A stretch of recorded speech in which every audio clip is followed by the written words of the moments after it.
What's happening, everybody? K Mega 405 coming to you live from the 405, where I'm just your regular gamer, talking to the intelligent gamers. If you're new to the channel, welcome. Be so kind to hit that subscribe button, that like button, that notification bell.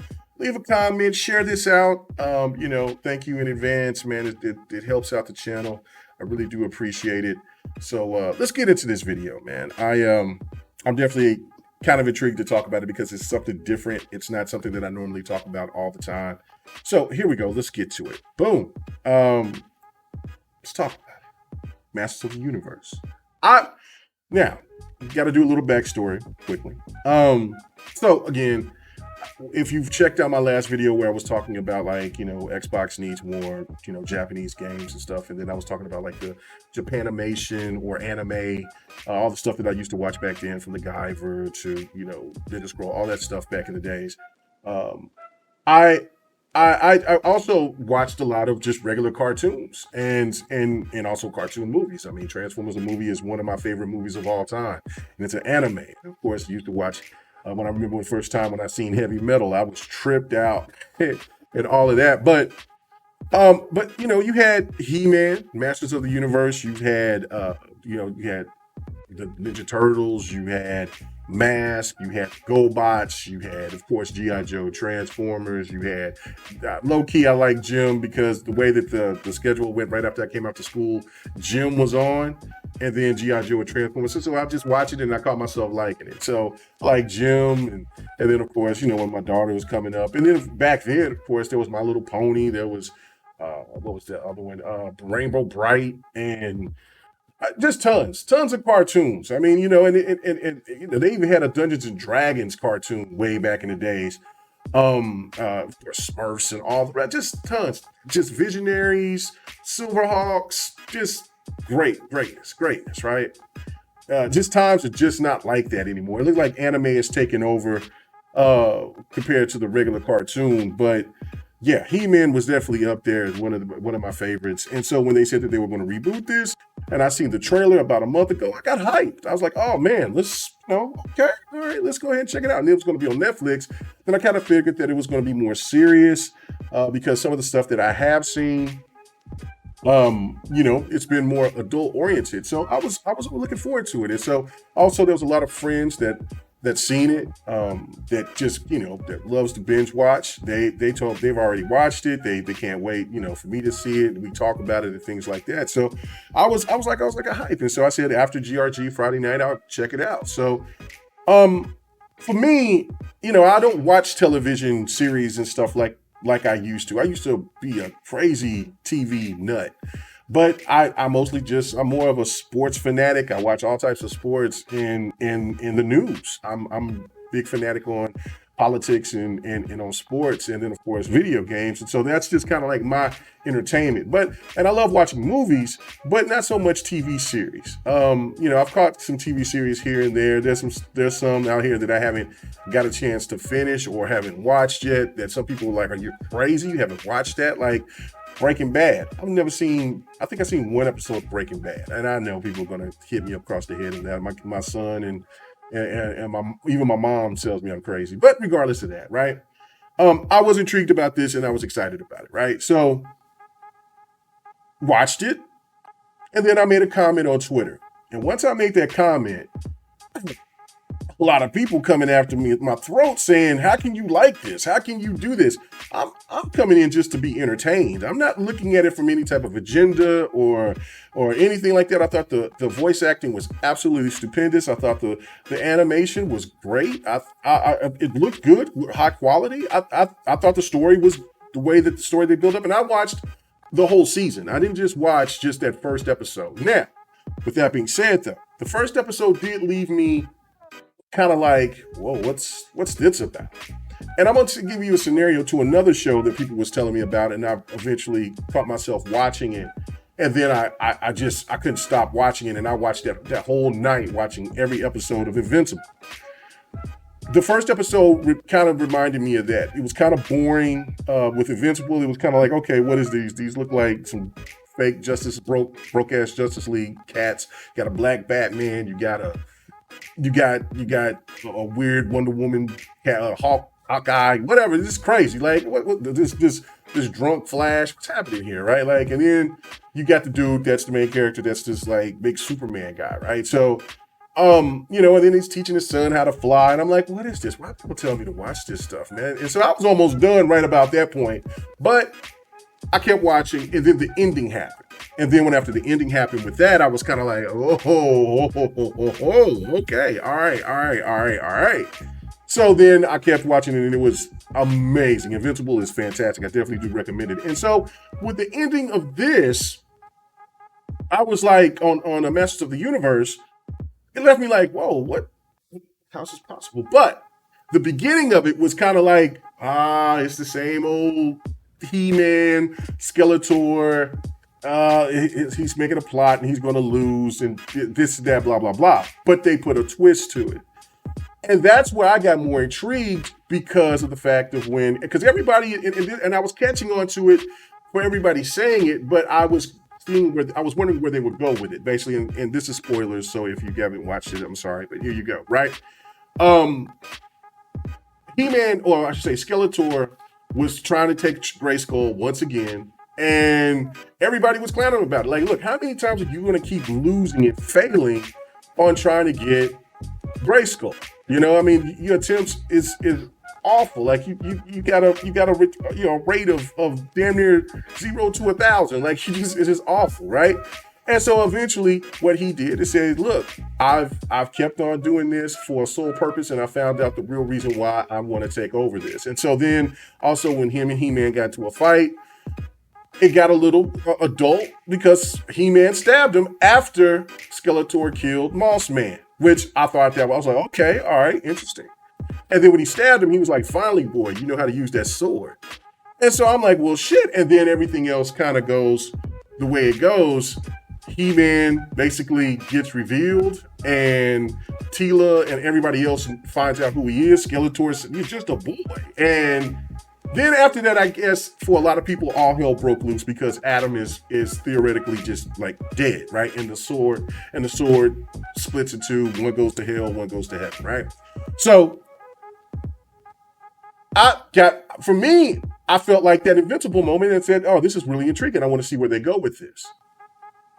But for other people, they looked at it as though this is supposed to be woke. And I didn't get that. But I guess because when you look at this picture right here, right, I guess it just kind of to make some people think like, oh, they want to make it a woman inclusive, show the power of a woman and everybody else. And then of course this the black girl right there, I forget her name, but of course they add people of color in there. It's just not He-Man. It's not He-Man. It's not what I want to see. And I'm thinking to myself, like, the story was dope because it's just like many times when we play a video game and you play like, okay, let's say like Mass Effect. You get involved into the story and you get involved into the characters themselves and you want to know more about them. So that's why you go and you keep pursuing and play their side quests. So you can learn more about that because you have a familiar feel to those characters, or you want to know more about those characters. I feel like when you watch the old school He-Man, you never really got an understanding. Of course, because it was different. It was a Saturday morning cartoon. There is no deep writing. There is no deep. They don't want you to have no deep emotional ties to any of the support characters. It's all about He-Man and it's about Skeletor. You may like a couple of characters like Man of Arms or Orko, something like that, or Battle Cat, but it's all about He-Man. That's what the show has always been about at those times. Well, people want, and I shouldn't say people want, but writers. This is one thing. Writers have become more. They want to bridge out and do more with support characters, especially if they want to do these reboots. And I had no problem with it. I mean, I always thought Evil Lyn was kick-ass, but did we really know anything about Evil Lyn that much? No. Of course, and then with Teela was always a kick-ass. I can understand, for instance, let's say that the African-American girl right there on the side, right? Let's just say that she was the main focus and then she became He-Man. then people can say it's woke, because then that has nothing to do with, this is a new character that you bring into the show. You got no familiarity with it. It's kind of like the whole situation where people, and I understand it, even though I still think some people just have other agendas or thought processes about on Halo 5 with Locke and teams and Osiris, and people say they're more connected to Buck, because that's because Buck had another game and Locke didn't. I get it, but that's just kind of like, for instance, if that's, where people get in and thinking that Locke was going to replace Chief, or let's say that chick, and so people are actually thinking that Teela is going to replace He-Man. I mean, that's the only thing that I can think of when they say that it's woke. Even though somebody came to me and said, Mega, look at her haircut. They even gave her a woke haircut. What the hell is a woke haircut? I mean, I don't even get it. I don't get it. But this is the thing, though. Another scenario, and of course this is spoilers, if at the very end, when they all had that woman moment where they were talking about, where Evil Lynn was basically talking about, you shouldn't be falling in love with men because they'll break your heart, pretty much because she knew that Teela cared for Adam, right? And Teela was pissed off for the fact because she got lied to all these years, and so she left and started to become a rogue, and that's where the African American girl is right there with her, and they're doing mercenary work, for hire. And so Evil Lynn tricked them into going and doing this job, and so they're trying to get the sword they're trying to go to hell and heaven, and then connect the sword so they can bring back, so they can save Eternia, because Eternia is full of magic, and since the magic is gone, it pretty much means the Eternia and all of the universe is going to die. So this is more than just about women being woke. And so at the end, going back to my point, at the end of season 1, it could have easily, and I could have said, okay, I agree with you. I see that point where you say it's woke, because all of them had to work together in order to achieve their goal. That at the end, Evil Lynn, when Skeletor came back, said, look, he held his hand out and told Evil Lynn to come with her.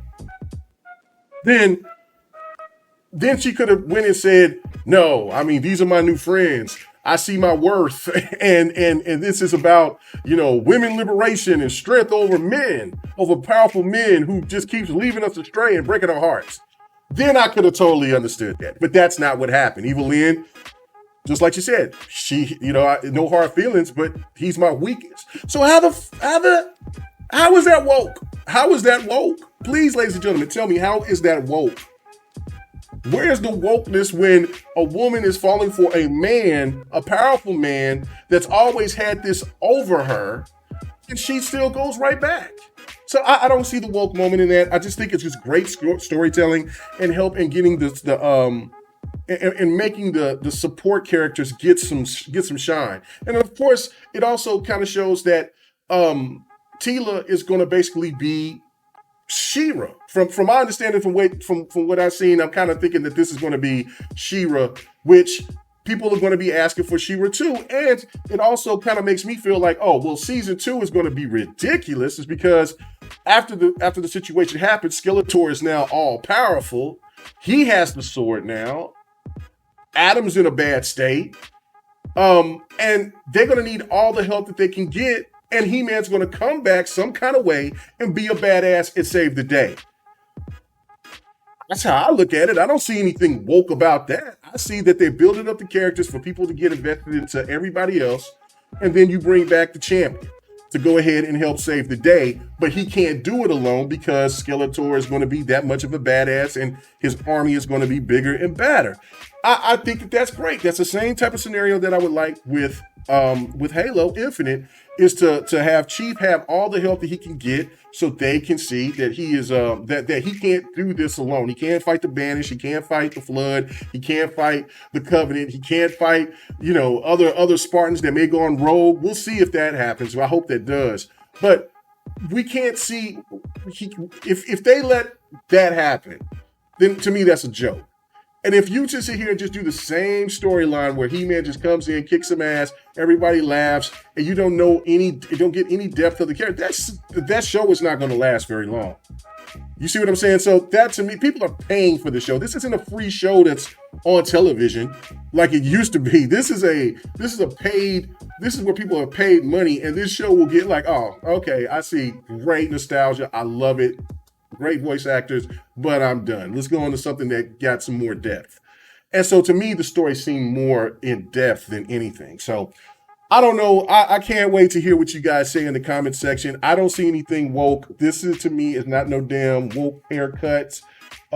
This is crazy.